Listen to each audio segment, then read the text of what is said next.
Кече көчөдө колунда баласы бар жаш келин менен бир 30дан өтүп калган келин экөө урушуп атыптыр. Ошол 30дан өтүп калган келиндин балдары эркин келиндин үйүнө келип дарбазасына таш ыргытып качышат экен. Анан ошол сиздин балдарыңызбы келип таш ыргытып качып атышат десе, жанагы келин болсо көрөм сенин балдарыңды деп ошентип атат да. Анан чыдабай кетип анан мен да кошулуп кеттим айына. Сен балдарыңды айтпайсың, кой дебейсиң, бирөөнүн үйүнө барып андай кылбагын, таш ыргытпагын деп ошентип айтпайсыңбы сен кайранан муну балдарыңды туура тарбияла да кийин азабын тартасың деп ошентип айтсам, мына бир аз басаңдай түштү да. Бирок ошондо деле толук басылып калбай, дагы бир нерселерди айтып баягы эметип атат жана келингечи. Ушундай да. Бир кызыктай бир мындай бир философия, ушунчалык тупой философия экен. Бизде элдин көбүндө эле ушундай ушулчу. Сен кылып атсаң, мен кылганга болбойбу деп анан кийин. Ушундай да, бир эригишкен, бир кызыктай да, бирок хотя ал келиндин баласы уже чоңой элек да. Может, аябай адептүү бала болуп чоңоюптур. Анан сенин балаңды көрөм деп. Сенин балаң да ушундай болуш керек дегендей бир эме да.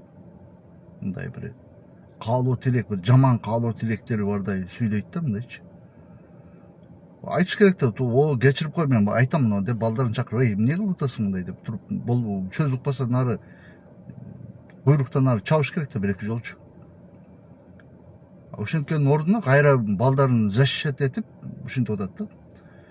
Ушинтип анан тарбияны өлтүрөт. Ошон үчүн бизде коомдо 70% ошондой адепсиз адамдар. Айтсаң түшүнбөйт. Бир замечание кылсаң, сразу чычалап, беттен алып, сен өзүңдү билбейсиңби? Анан туда-суда, хотя сен бир жаман нерсеңди көргөн эме, сен өмүрүңдө биринчи жолу көрүп атат. Ошондой болсо дагы ошентип берет экен да. Ошон үчүн балдарды туура тарбиялайлы, туугандар. Кийин өзүңөргө муш болот ошолчу. Кийин кеп кеңешиңди укпайт сен. Сен өзүң туура эмес үйрөткөнсүң башындачы. Ошон үчүн балдарды туура тарбиялап, адилеттүү болуп, даже бир туугандардын арасында дагы адилеттүү болуш керек.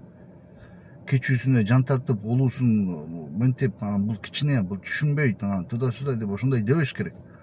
Бала кантип түшүнөт? Ал адамдын баласы, ал кичинекейинен тартып үйрөтүш керек. Кичине кезинен бери түшүнөт ал. Чоң кишидей сүйлөшүп, түтүн мүтү дебей, нормально сүйлөшүп, бул болот, бул болбойт деп үйрөтүш керек.